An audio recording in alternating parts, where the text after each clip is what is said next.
ভালো লাগে না রে জনি কোনো কিছু। মনে হয় চলে যায় দুনিয়া থেকে। কেন? এমনি সব কিছু মিনিংলেস লাগে, কোনো কিছুর মানে নাই, সব অ্যাবসার্ড অ্যাবসার্ড লাগে। বুঝছি রকি, তোর অবস্থা। কি বুঝছস?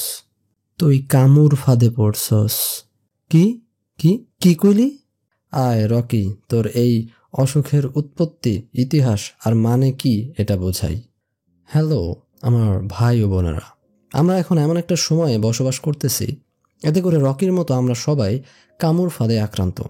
আর এই ফাঁদটা কি? এই ফাঁদ হলো নিহিলিজম।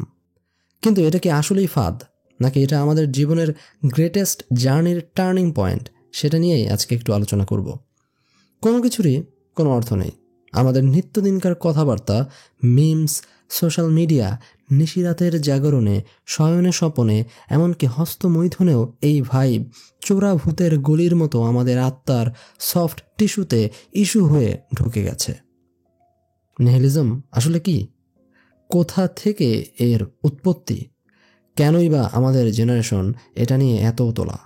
চলুন জেনে নিই একটু। সহজভাবে বলতে গেলে নিহিলিজমের মানে হলো জীবন অর্থহীন, শূন্য।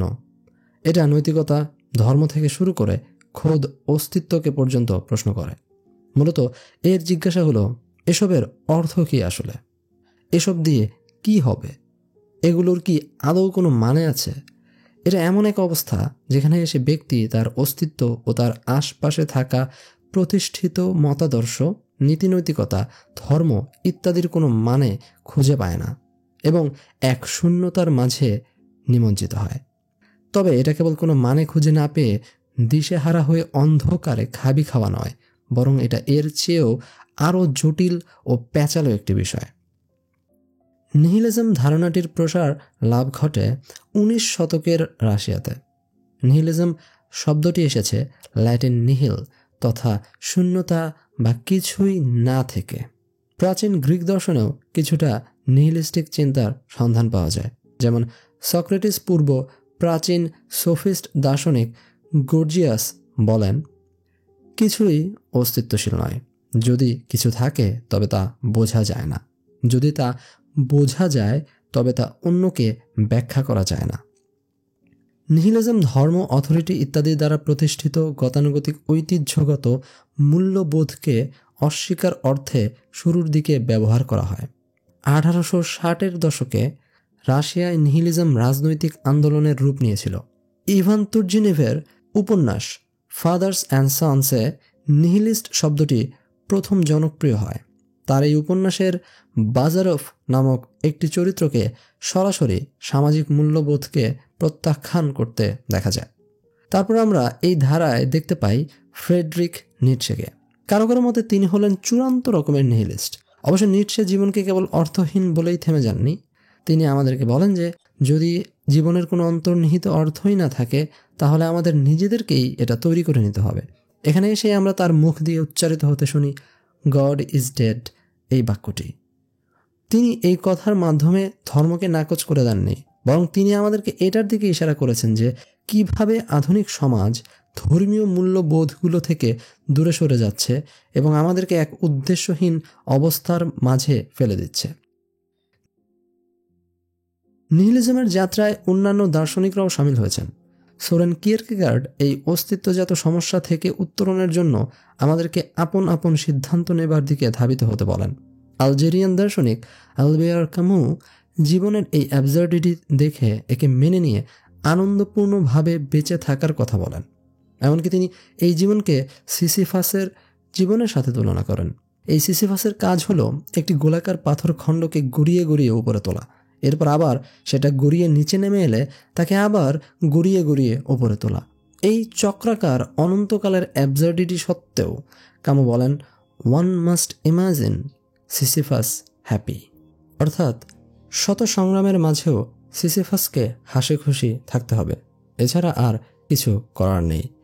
এদিকে ফরাসি দার্শনিক জ্যাঁ-পল সার্ত্রেও নিজের অর্থ নিজে তৈরি করতে বলেছেন এবং তিনি মানুষের স্বাধীনতার জয়গান করেছেন। তাহলে এসবের সাথে জেনজিরা কেন এত কানেক্টেড ফিল করছে বর্তমানে? আসলে এই মুহূর্তে আমাদের জগৎ হয়ে পড়েছে একেবারে বিশৃঙ্খল, কেওটিক। ক্লাইমেট চেঞ্জ থেকে শুরু করে অর্থনৈতিক অনিশ্চয়তা, রাজনৈতিক অস্থিরতা এবং অনবরত সোশ্যাল মিডিয়াজনিত ইনফরমেশনের ব্লাস্টিংয়ে আমরা হয়ে পড়েছি ক্লান্ত, বিধ্বস্ত। অবস্থা যখন এমন, তখন নিহিলিজমজনিত চিন্তা ভাবনার দিকে আমাদের মনোযোগ যে আকৃষ্ট হবে তাতে অবাক হবার কিছু নেই। কিন্তু জেনজিরা এই নিহিলিজমে বিধ্বস্ত হয়ে বসে নেই। তারা এটাকে কোপ আপ করে নেবার চেষ্টা করছে নানা রকম তৎপরতার মধ্য দিয়ে। অনলাইনের বিভিন্ন ভিডিও, মুভিতে ডার্ক হিউমারের প্রয়োগ, এক্সিস্টেন্সিয়ালিজম নিয়ে মিমস ইত্যাদি হলো এই নিহিলিজম থেকে আসা ইফেক্ট। জেনজিরা এসবের দ্বারা তাদের লাইফের অ্যাবসার্ডিটি গ্রহণ করে নিচ্ছে এবং এটা তাদের একটা আইডেন্টিটিতে রূপান্তরিত হয়ে গেছে। তবে চমৎকার ব্যাপার হলো, জেনজিরা নিহিলিজমের অতল অন্ধকারে ডুবে হারিয়ে যায়নি। তারা এটাকে তাদের মতো করে ডিজাইন করে নিচ্ছে। তারা নিহিলিজম বলতে এটা বলছে না যে nothing matters, so why try. তারা বলছে nothing matters, so let's make our own meaning. এটাই হলো একমাত্র আশা। আমরা নিহিলিজমের এই শূন্য জমিনেই গড়ে তুলতে পারি ভবিষ্যতের অর্থপূর্ণ এক জীবন ও বিশ্ব ব্যবস্থা।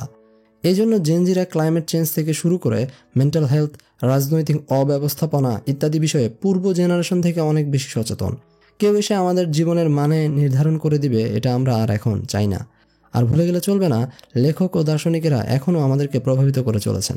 নিটশের অর্থ তৈরি করার আহ্বান থেকে কামোর অ্যাবসার্ডিটিকে মেনে নেওয়া ইত্যাদি আমাদের বইপত্র, মুভি, এমনকি টিকটকেও ছেয়ে গেছে। অস্তিত্ববাদের গভীরে ডুব দেওয়াই হোক কিংবা এই মহাবিশ্বের বিপর্যয়ের কথা ভেবে গড়ে ওঠা মিম কালচার জনিত কোপিং মেকানিজমই হোক, নিহিলিজম বেশ ভালোভাবেই আমাদের সমাজে প্রভাব বিস্তার করে ফেলেছে। সুতরাং এই নিহিলিজমের ভবিষ্যৎ কী? এটি আমাদের কোথায় নিয়ে যাবে? এই প্রশ্নগুলো নিয়ে হতাশ হবার কিছু নেই।